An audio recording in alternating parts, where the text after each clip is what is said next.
third and 21 for Miami. Tua, Bradley Chubb just wrecks him.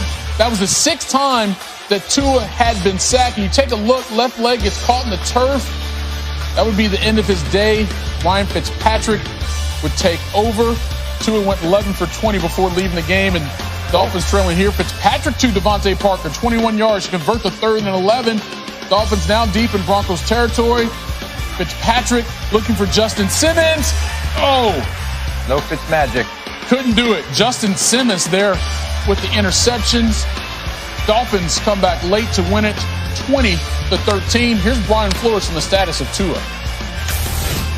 No, Tua wasn't injured. We just felt like it was the best move at that point in the game. We had to get in the 2-minute mode, and we just felt like he gave us the best chance to win the game, which we had an opportunity at the end. My thoughts were whatever was going to be best for the team. We couldn't. Well, when I was in, we couldn't really get things going, and Coach felt like it was the best decision to put Fitz in to try to give us a spark. So when I heard that, it's really what's best for the team. And if we were to win with Fitz in there, the locker room would be a lot different. Everyone would be a lot happier. But it just sucks to lose. All right, so with that 5-game win streak snapped, the Dolphins fall to 6-4. A game behind the Bills there in the AFC East going into Week 12. Patriots, Jets, they don't really matter. It's a 2-team race right now. Tim Hasselbeck back in. What did you make of Brian Flores' decision to take Tua out? Not because of the injury, just because he thought his team needed a spark. Yeah, well, it was surprising to hear him say that. When it happened, I wasn't exactly sure what the decision was because, as we saw in the highlight, Tua did get kind of rolled up on funny and been sacked a bunch in that game. They're down 10. And so I think there was an element that they clearly weren't playing well offensively. And so I thought that there was maybe a shot of, look, we can't protect him. It wasn't like they were blitzing their protections. They just had a hard time winning the battle up front. And so because of that, he was getting hit. He was getting sacked. He comes down funny. And I thought in a 10-point game, he just maybe thought, look, we're going to take him out. Then as that game, kind of changed and Fitz did, give them a bit of a spark and they caused a turnover, in their, inside their own 10-yard line, I thought, look, maybe they're going to put Fitz back out there because they think it gives them their best chance to win. And it sounds like from Brian Flores, from Tua, that was the plan. So, look, I don't think it's a great move to do that often.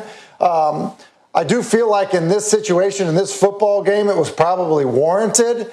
But if you're trying to develop a young quarterback, every time that guy is struggling and you're down 10, you can't be in a situation where you yank him out of the football game. You can't. Now, it almost worked against the Broncos today, but I don't think that is the right plan to develop a quarterback going forward. And so, I would be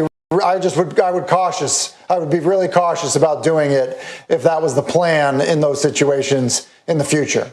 And Flores did say after the game that Tua will be the starter for the Dolphins next game. So that's at least an indication that they still believe in him, but in this game trying to try a little something different. But let's go to the other side here, Rob. Yep.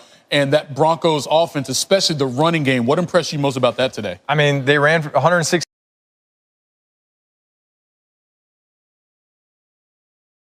yards, 2 running backs. Lindsey was out there, Gordon was out there just running all over the football field. So when you have the ability to run the football, it takes the soul away from the defense. And the last few weeks, the Dolphins have capitalized on turnovers.